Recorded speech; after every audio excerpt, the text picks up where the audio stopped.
What's inherently wrong about having four wives? Not just that it's wrong, but to me, the way the prophet revealed it, like, Okay. oh, I could have How's 13, that? you guys could have four, and anything your hand possess.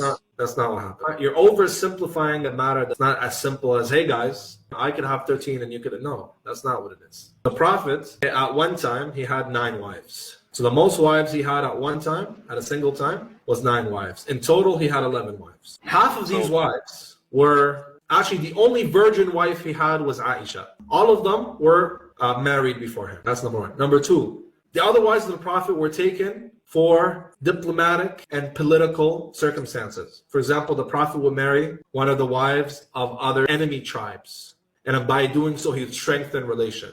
The prophet's wives themselves testify that they had an option to be divorced. Allah reveals a verse in the Quran. They say, if you want to leave him, then Allah is his guardian. He'll provide other wives for him. And they chose to stay with him. All of his wives loved him, and they testified that he's never harmed nor put a hand on any of his wives. So we know from the life of the Prophet, because the Prophet is our moral example, you see how he treated his wives, and he is the best to his wife. This is attested, there's no disagreement. Now, you're saying, well, why is he allowed to have more than 4? Why not? This is one of the special cases for the Prophet alone. Why?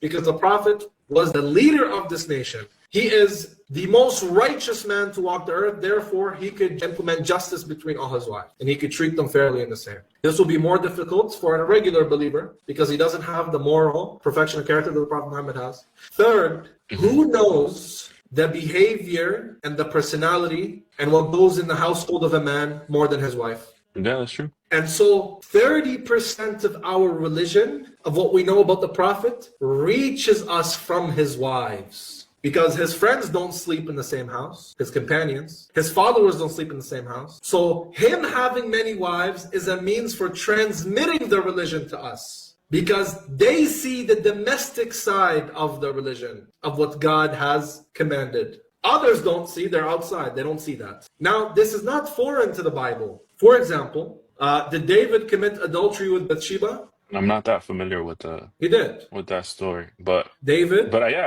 he slept with somebody else's wife, supposedly. Oh yeah. And then he unalived her husband. Yep. He sent him to the front of the battle, and he died. To die. Yeah.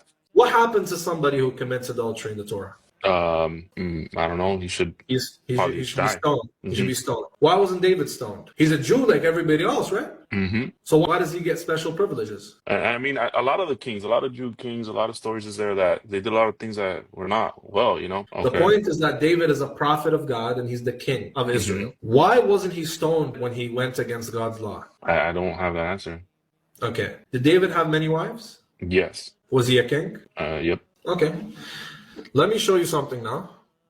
Be sure to appoint over you a king the Lord your God chooses. He must be from among your fellow Israelites. Do not place a foreigner over you, one who is not an Israelite. The king, moreover, must not acquire great numbers of horses for himself, or make the people return to Egypt to get more of them. For the Lord has told you, you are not to go back that way again. The king, he must not take many wives, or his heart will be led astray. He must not accumulate large amounts of silver and gold. So according to the Torah, an average Jewish king can't have many wives, yes? Yeah, he can. Was David a prophet and the king of Israel? Yep. Did he have many wives? Yep. So why does he get many wives, but a regular king can't have many wives? I mean, does it say that he just because he was a king, he had to get more wives? God speaks to David. He says, I gave you your wives to you. And if you had wanted more, I would have given you even more. Because that was your problem. You said the Prophet Muhammad, look, he could have 11 wives, but regular Muslims have just 4.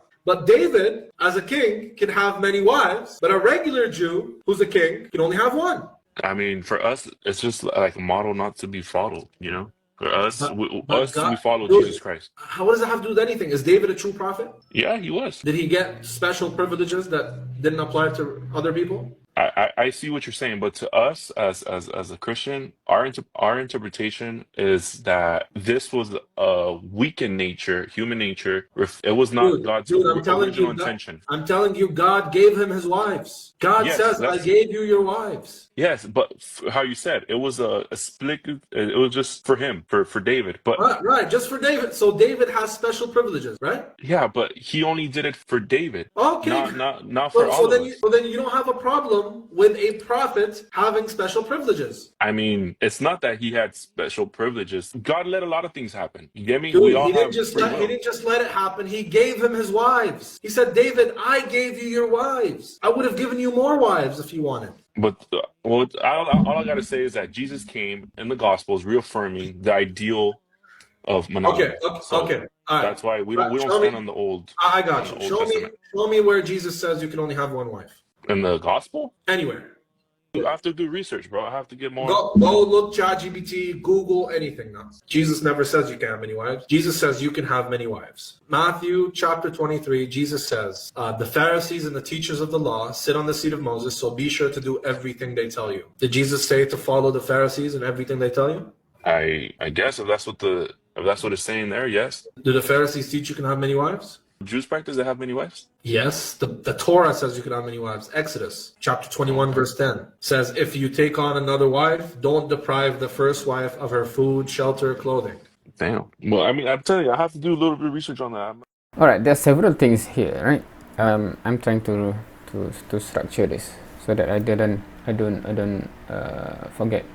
Number one is because the question comes in the form of why Muhammad Sallallahu Alaihi Wasallam have privilege, meaning everyone else have the limit of 4. Why Muhammad Sallallahu Alaihi Wasallam have more, right? Because that's the question that he tried to answer, and the angle he take, because the one that asked is a Christian, that why would you have any problem with this? Because even in the Bible, the concept of a prophet having special privileges is there, right? Is there, meaning that if you can accept that prophet can have special privileges, then why would you have Muhammad Sallallahu Alaihi Wasallam have his privileges as a prophet?